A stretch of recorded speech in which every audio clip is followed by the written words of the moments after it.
Our meeting tonight is now open for the sharing of testimonies of healing through Christian Science. Karen from California, go ahead, please. Good evening, and thank you for those wonderful readings. I would like to express my gratitude for all that I am learning here at Plainfield Christian Science Church Independent about how to practice Christian Science as Mrs. Eddy taught. As a result of my practitioner, the roundtable discussions, Bible studies, services, and our awesome website, one of the important lessons I am learning is how not to be so impressed with any error that tries to assert itself.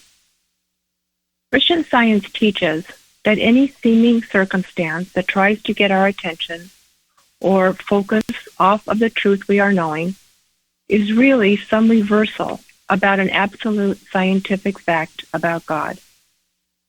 Any lie is always preceded by an absolute truth, and never is a real condition that needs to be healed or destroyed.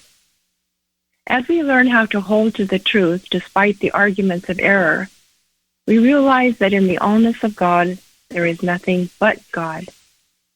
In our lesson this week, a partial quote from Science and Health with Key to the Scriptures says, quote, "Never deny the everlasting harmony of soul simply because to the mortal senses there is seeming discord," unquote. I recently started listening to the roundtable discussions in the archive and had no idea they went back 5 years. They have been very helpful in showing me how to walk with God. In other words, practice the daily living of the laws of God. I have sent articles, testimonies, our textbook, and other items to those who have shown an interest.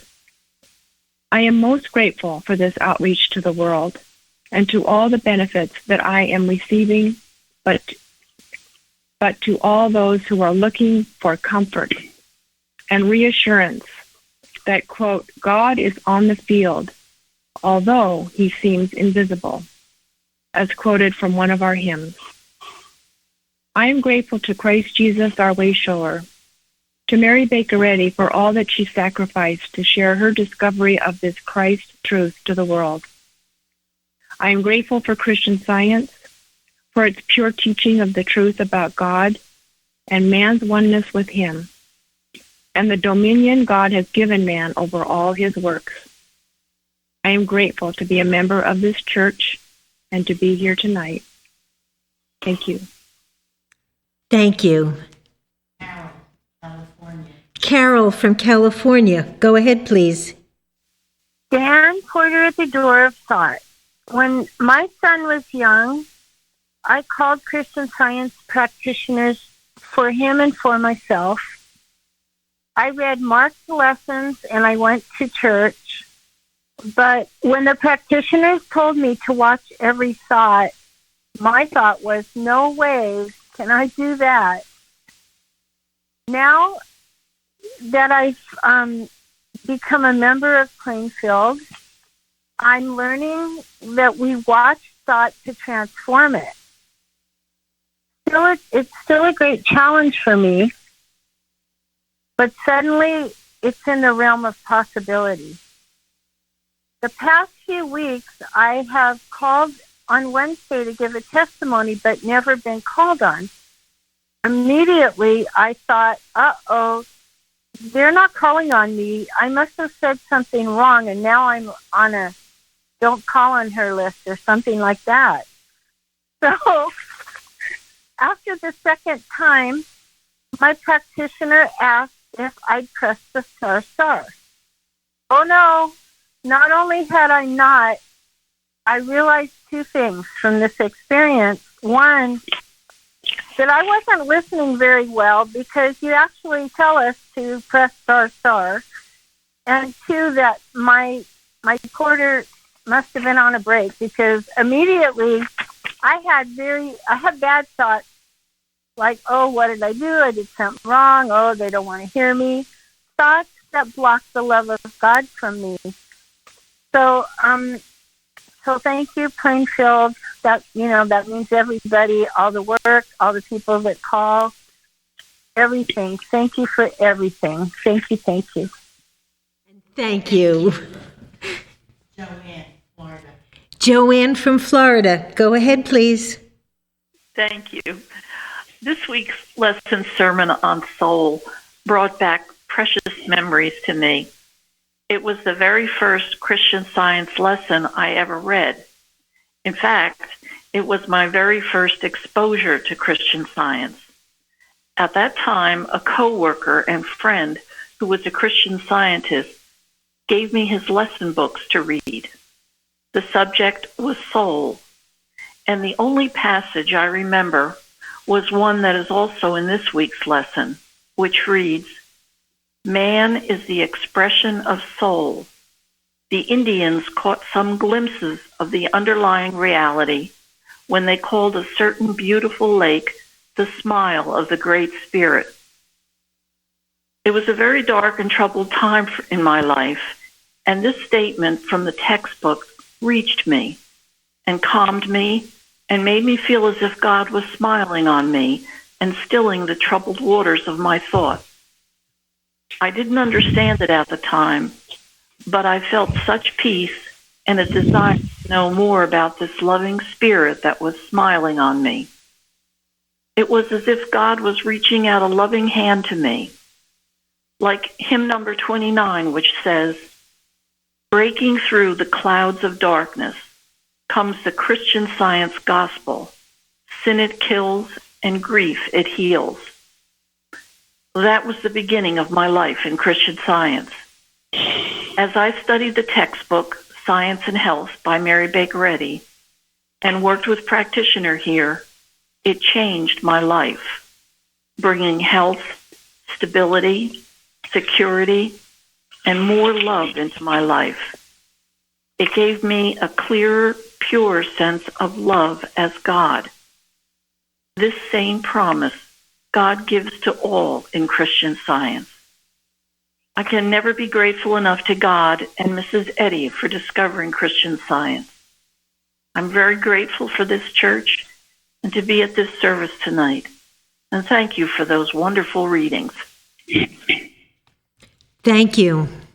Ron, North Carolina. Ron from North Carolina. Go ahead, please. Good evening.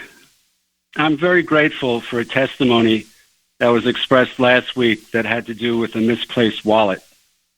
As I listened, I found myself smiling since at that very moment I was dealing with a misplaced credit card. It had been a couple of days, and I too sensed where I had used it last and had the distinct image of putting it in a pocket. And my small m mind, affectionately called the monkey mind in meditative circles, had worked overtime, sending me to every pocket I might possibly have had access to during that time. The testifier shared how he worked metaphysically, knowing the allness of God, how nothing could be lost in the kingdom. And I felt my shoulders drop as I relaxed into his truthful words, letting go and letting God. When the meeting ended, I went straight to the closet and pulled the card from a jacket pocket that I had forgotten about wearing that day. Now, this may only be a credit card, a human inconvenience when lost. But as the testifier reminded me of God's allness, the truth that there can be no loss or discord of any sort in the kingdom, and the importance of letting go and letting God, this metaphysical understanding and affirmation might reveal the whereabouts of a lost item this time and heal a condition that Materia Medica deems incurable the next. I'm so grateful to the testifier for his testimony, blessings which continue to ripple out far and wide. I'm also grateful to Mary Baker Eddy for translating the absolute into a very practical Christianity. And I'm grateful to the Plainfield Church for the myriad ways they bring truth's light to the world. Love you all. Thanks. Thank you. Dave, Florida. Dave from Florida. Go ahead, please. Yeah, hi. Last week, I started feeling a constant dull pain in my right arm, shoulder, and neck. I had heard this type of thing could be the start of something much more serious, so I asked a practitioner here for help. She said she would help and said, "No dull pains allowed, no dullness allowed. Man is awake and active in truth." So I made sure I was. I would say that within a half an hour, the pain was gone and it has not returned. I'm grateful for this quick healing. I'm grateful for Christian Science, for the work of the practitioner, and to know that God and God alone governs everything in our lives. And thank you for those readings. Thank you. Sandy, Nebraska. Sandy from Nebraska. Go ahead, please. I want to say some remarks with the most humility, and I ask if I don't say something correctly, please forgive me, but I really want to say tonight, I'm very grateful for independent Christian Scientists. I'm very grateful for independent church, and I'm very grateful for these two practitioners. Something that you guys do, I don't like to get into controversies and just look at the good things. I'm grateful that you guys put a fight to the mother church. I'm grateful that you win that, because you guys are helping people right the way the Mary Baker intended. This is something that is, to me, as I listen to the round tables, this is a brilliant. I've been to the Cedar camps. I've been with a lot of Christian Scientists around the United States and outside the United States, because I'm a seeker of truth. And I always question myself why we cannot talk openly. Why that we cannot ask questions? Why the practitioners don't ask people what? I want to know the way you are praying. Practitioners are essential, and especially the teachings of Neil Young. A lot of people don't know about Neil Young as you guys do. The early workers, the Miss Mary Beth Talk and Miss Florence. It happened, I don't want to get into the privacy of my friend. There's a Christian Scientist, they went to class instruction and they've been struggling for years. So I said, well, you should call one of the practitioners of independence. And he chose to call one of the practitioners, I think it's Miss Florence. And he called me today because he wasn't going to be able to listen to the testimony because he had to work. And he said, Sandy, after being so active in the teachings of meditation and work with a lot of practitioners, nobody ever asked me the way I'm praying. And this lady, the practitioner Florence, sent me an email and say, tell me how you pray. And that was the key. I'm so grateful for your humility and your honesty and the way that you teach in the round tables. And I'm grateful for the testimony last week with the wallet. That was one of the best testimony. And then the previous testifier saying how it helped them. And it's all because these practitioners or independents, the humility really have opened a new view of how Miss Mary Baker intended. You guys are blessing so many people. I've been trying to become a member, me and my fiancé, but every time we trying to do the application online, we cannot go farther. But because I'm joining your church, hello, my fiancé, I love you. I don't know you, but I love you for you got moral integrity and moral character in pushing the teaching of our beloved Miss Mary Baker and the teachings of Jesus the Christ and it's all love, and everybody, every time that you guys testify every Wednesday, it's so much love. I just feel the love and the harmony. Thank you again. Thank you for the help. It was wonderful, and the reading. Have a good evening. Thank you. Luba, Ohio. Luba from Ohio. Go ahead, please. Good evening. This past Monday, about 1 o'clock in the morning, my furnace stopped working and the temperature outside was in the single digits. I was alone at the time and knew I had to make some immediate decision.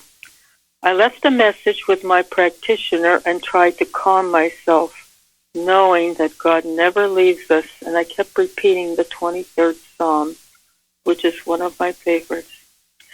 I was unsuccessful with further calls, but finally reached someone close to me who went online to try to reach the gas company. They arrived soon, and I was told that the motor in the furnace was shot and would possibly have to be replaced.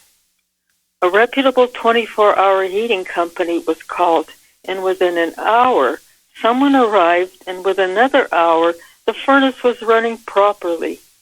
The person who did the work said that because of the extreme temperatures, he had been at 15 other jobs that day and would go on to work the next day with only a couple hours of break in between.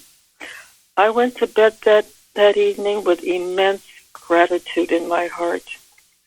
I talked to my practitioner the next day, who said she was aware of my call when it came and was working knowing of God's allness.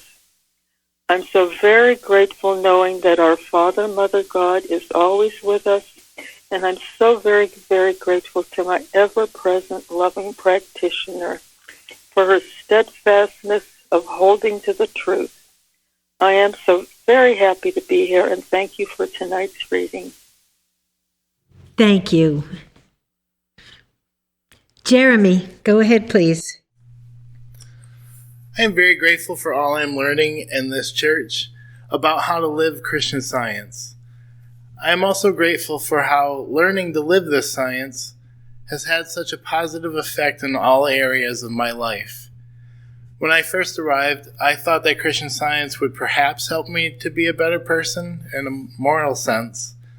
But to my great surprise, while Christian Science has done that, it has also helped in so many other ways.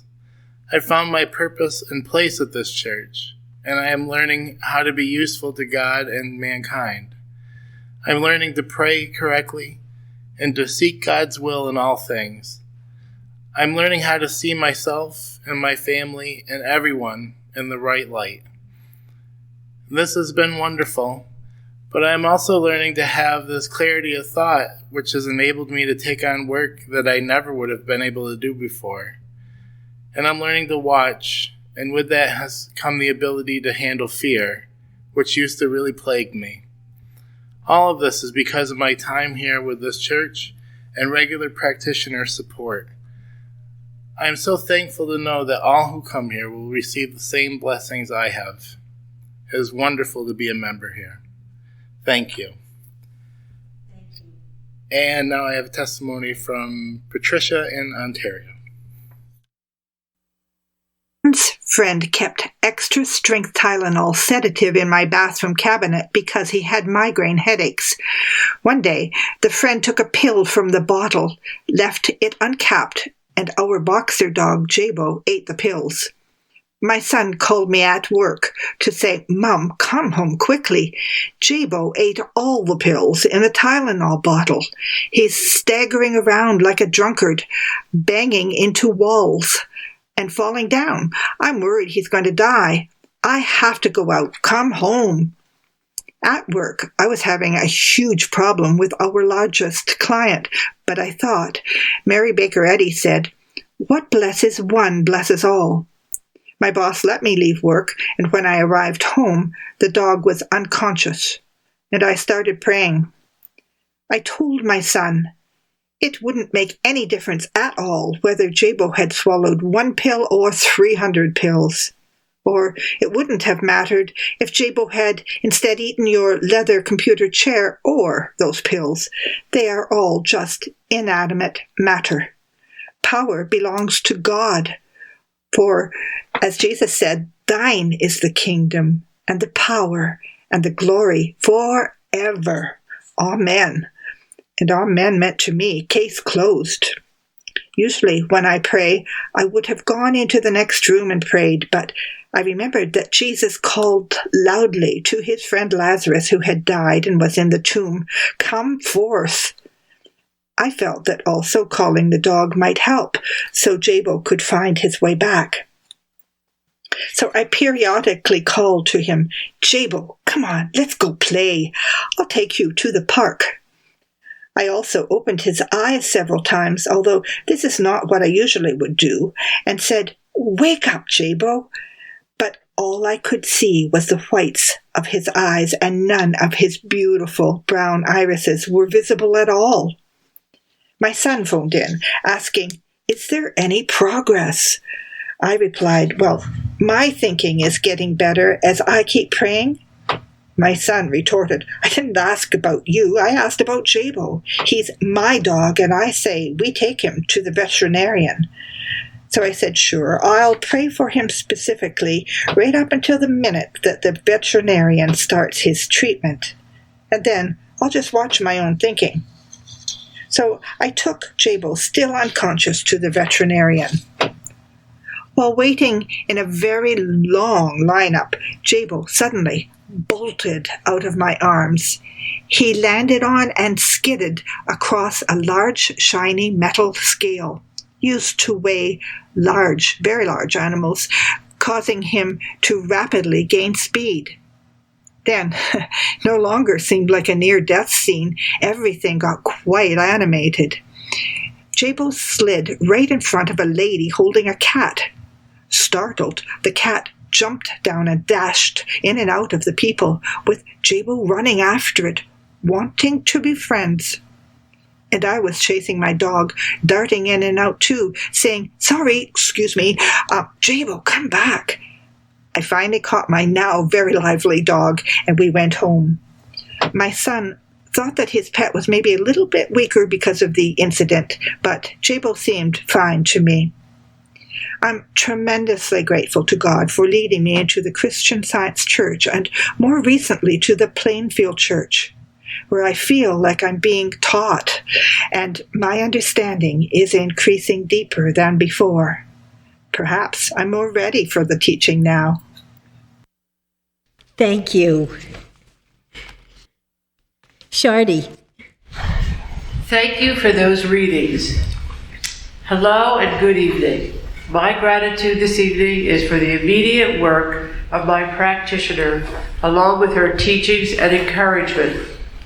When I fell the other day on undetected ice, I went down like a rock. I was shocked to realize that I was flat on my back.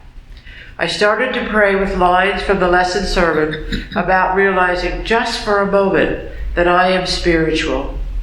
The other thing that came to me was part of a prayer that I learned from a Sunday school student, that I am the loved of God. I got right up and texted my practitioner, still praying. I got into the car and drove to church for the Bible study. My wrist hurt, but soon stopped. The next day, I was a little stiff, but did everything normally. This healing is very special because of truth winning over fright and feeling stupid. The reply to contacting my practitioner was a text saying, quote, "You fell into the arms of divine love. No hurt there!" Exclamation point, end quote. Thank you. Thank you. Bruce, go ahead, please. You know, on our website we have this article called Gratitude by Herbert Eustace, and he describes how somebody went into a church to look at an old prayer book that was there, and he opened it up to see what prayers they'd been using, and found that the ones that asked for relief from illness and for safety and the other things that they'd like to have were the ones that were used frequently. And the other prayers that were just expressions of gratitude to God for his goodness were used very seldom. And the point being made that those prayers really should be prayed more frequently. And it made me very thankful for the Plainfield Church, because the whole idea of being grateful for things was not something that was very prevalent in my childhood growing up at home. So I had to have it pointed out to me very directly here at the Plainfield Church. But it proved to be a tremendous blessing. And I can count many times when it blessed me immensely when I just simply stopped and remembered that God has blessed me and to thank him for it. Instead of falling into the old trap of the human mind, which basically has a lot of good things, but just accepts it as a matter of entitlement, and then gets discouraged when it doesn't get the next thing that they really want to have. So this gratitude is a very healthy thing, and I'm grateful for the church to learn it. But it reminded me of a time a number of years ago when I was outside with some children, and we were doing a project together, and one of the kids started complaining. Didn't like what he was doing, didn't want to be there, that sort of thing. So it just came to me immediately to verbally and out loud, so that everyone could hear, to thank God that this child was with us. Thank God this child was such a good friend for everyone else. Thank God that this child was such a blessing to be with. And all the other children, they started giggling and laughing when they started hearing this. But also the other child that had started to complain started to put a smile on his face, and he started giggling and laughing as well. So guess what? The complaining stopped and everybody was happy. So I'm thanking God for the beautiful blessing for gratitude, and it's an amazing blessing for everyone. So just thanking God for all the good that we have here. Thank you. Linda. Thank you very much for the readings and the music tonight. I want to express my gratitude for the healing and instruction from my Plainfield practitioner. When I first began to work with her, I was always overextending myself to the point I was overwhelmed by demands. I was not properly taking care of myself, physically, spiritually anyway. This pushing often caused exhaustion and stress. I would try to correct this by giving myself treats or relaxing activities, but it never cured the situation or changed what was behind the problem. God was definitely not in the equation. I could see no way around the things I felt I had to do. I had allowed myself to be pressured and driven by external circumstances. I did not see a need to change at that point until one day I had a physical challenge that prevented me from doing anything but very, very basic tasks. I had been so high energy and active, this really was difficult. But it turned out to be a huge blessing because I was forced to turn to God for help. During this time, I always had the strength to do just what was really necessary, but I could no longer just give my time and energy away.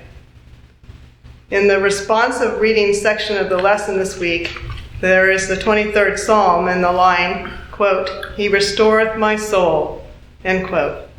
And that is what was happening to me during this time.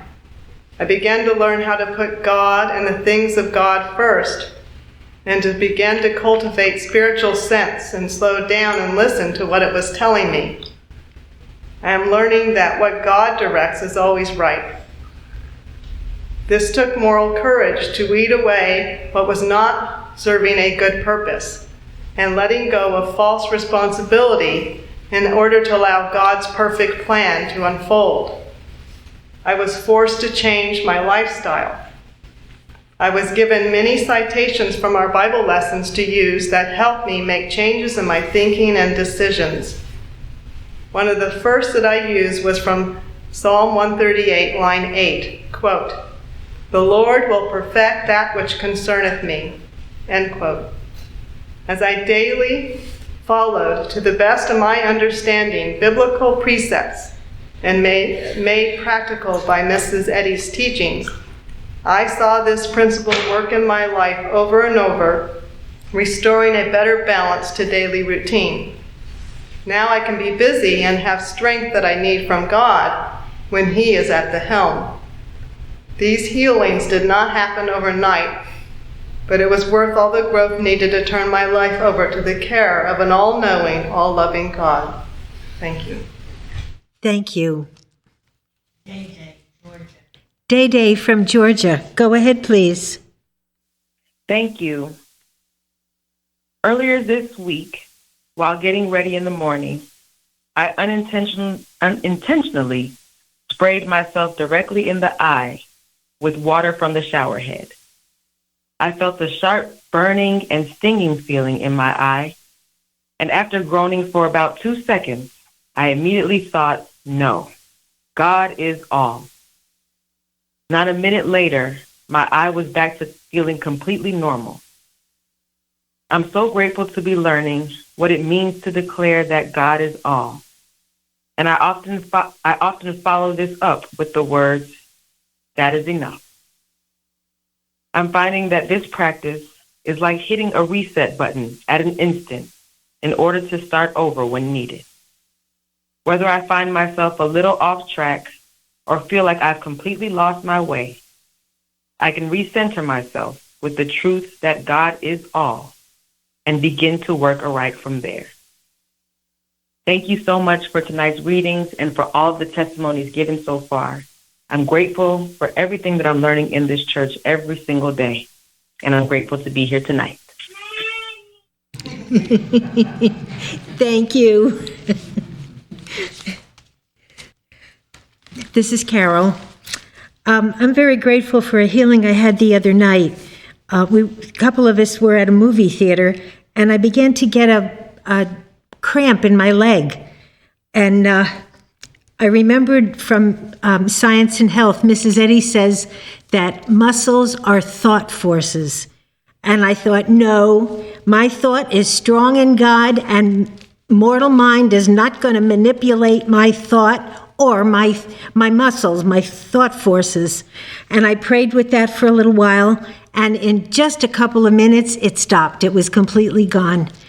I'm so very grateful to Mrs. Eddy for giving us this practical science that we can use it every minute of the day. I'm so very grateful for that, for the healing, and grateful for practitioner help all along. Craig, go ahead, please. I wanted to give gratitude. Last Wednesday, I was to do the readings, but there was some turmoil in my household, and I thought I had it handled. My son was ill, but I called the practitioner to make sure that she felt that I was in step with God and I could carry this out.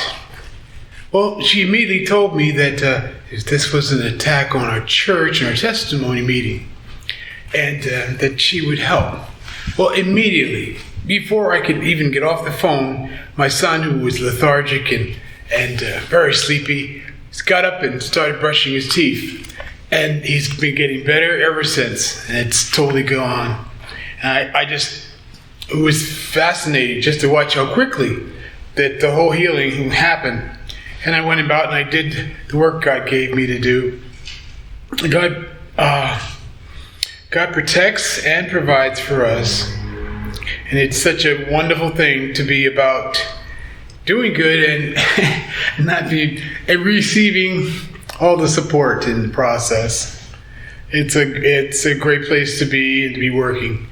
This church from Mary Baker Eddy's Christian Science. Thank you. Mary. Good evening, everyone. I'll start out with a couple of our website bulletin board contributions. The first, California. Thank you for the Wednesday night readings on the Sermon on the Mount. I loved hearing from Mrs. Eddy's writings in retrospection and introspection, quote, to the students whom he had chosen, that's Christ Jesus, his immortal teaching was the bread of life. When he was with them, a fishing boat became a sanctuary, and the solitude was peopled with holy messages from All Father. The grove became his classroom, and nature's haunts for the Messiah's university." End quote. What a beautiful, inspiring thought that we don't need to be in a physical structure built specifically as a place to worship God. Wherever we are, God resides, and he reveals himself in those humble places when sought. The Sermon on the Mount is proof of this.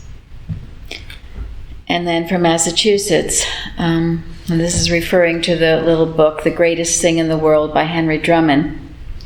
"Thank you so much for the reminder on Sunday, January 31st roundtable, to read this book. It has helped me so much this week in my day-to-day work and interactions. I was so heartened to read in the chapter called The Analysis, quote, 'The world is not a playground, it is a schoolroom.'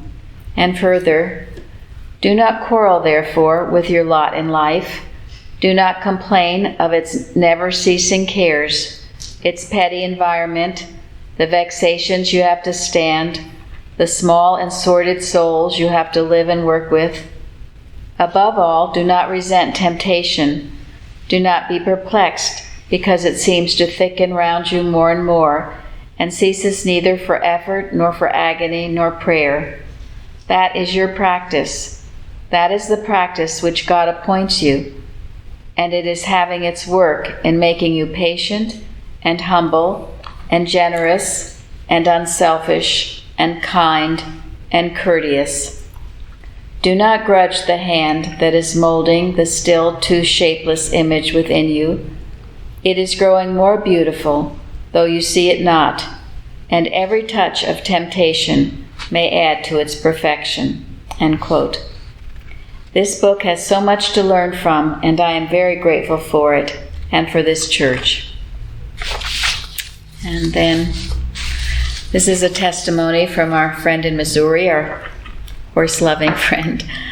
I enjoyed reading the article on the website that was recommended during last Wednesday's testimony meeting, entitled Our Life Purpose by Martha Wilcox. Its closing quote reminded me of a wonderful demonstration in which God's tender, loving care through his angel messages helped me solve a specific problem when I owned the horse training stable. At the time, I had multiple students attending local horse shows on the weekends, so I needed a larger capacity vehicle in which to haul horses to and from the showgrounds. I had attended a school in Virginia years prior, so I was aware on the East Coast large box vans were common for hauling at least 4 horses at a time. So, with a little searching, I found a 6-horse van on Long Island, New York that looked good and was affordable.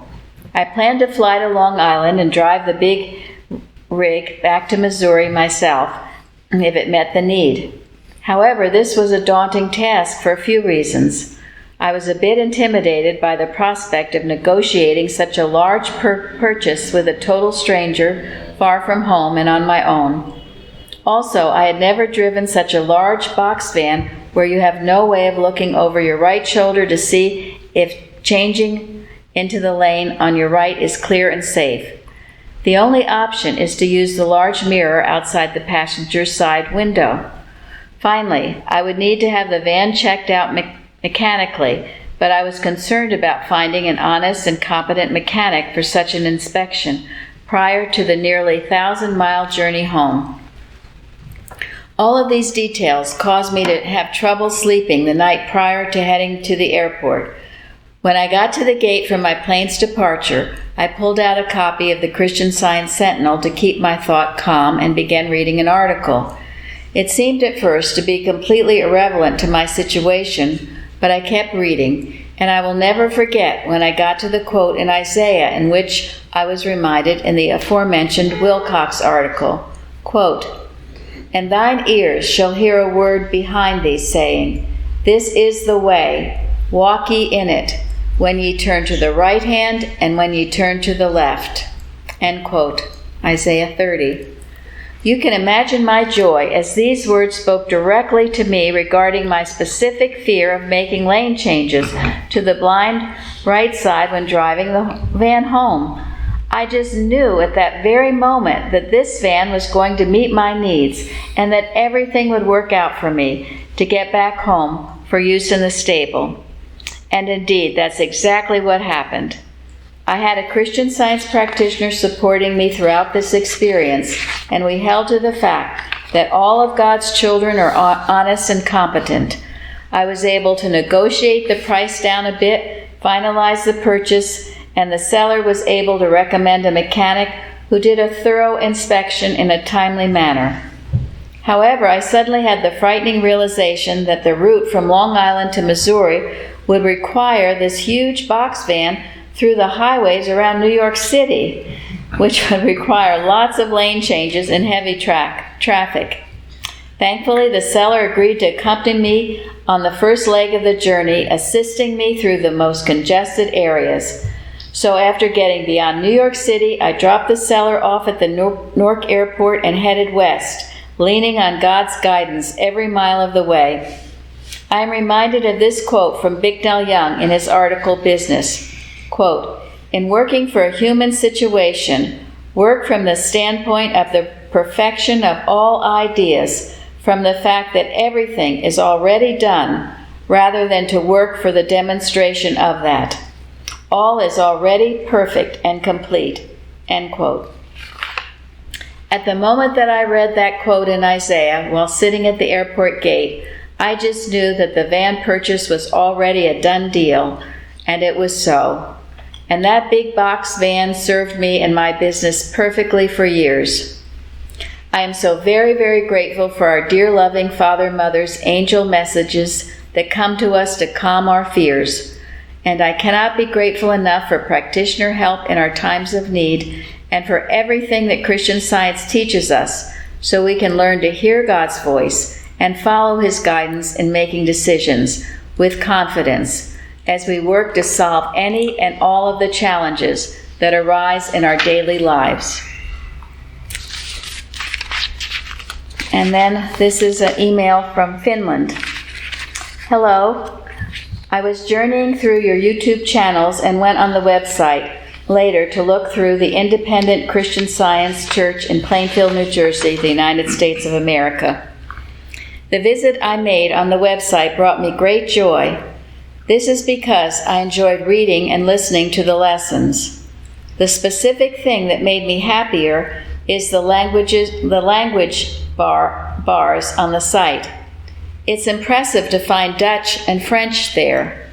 Luckily, I know a little Hindi, Persian, Punjabi, and Sindhi also.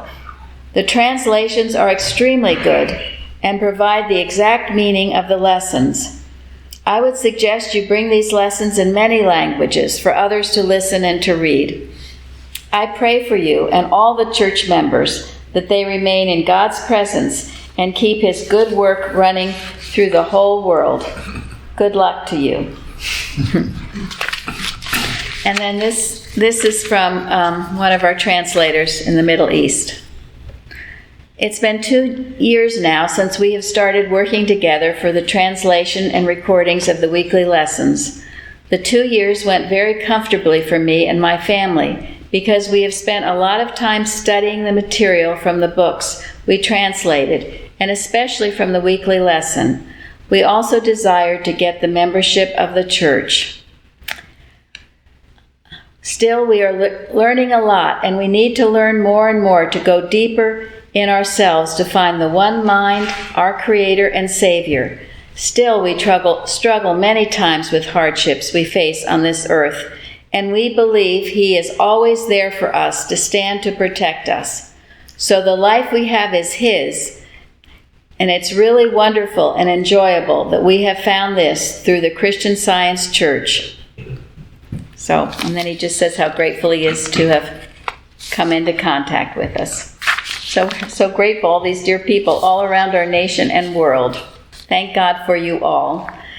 And thank God for the wonderful readings tonight on principle. I remember once hearing Mrs. Eddy being asked, why there wasn't a lesson sermon on principle.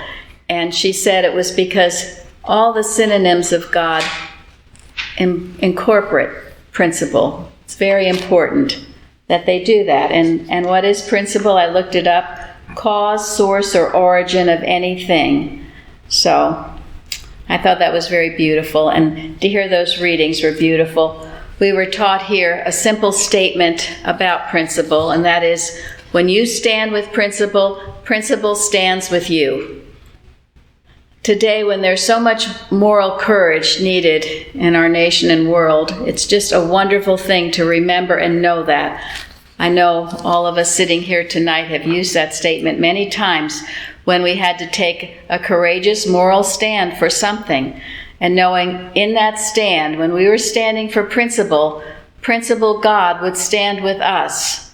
And so it was, and so it will be. I'm so grateful to have learned this in this church. I'm grateful for the wonderful practitioner we had here for years. Thank you all for joining us tonight, for your beautiful testimonies, the beautiful music. It's such a joy to be with you all. Thank you.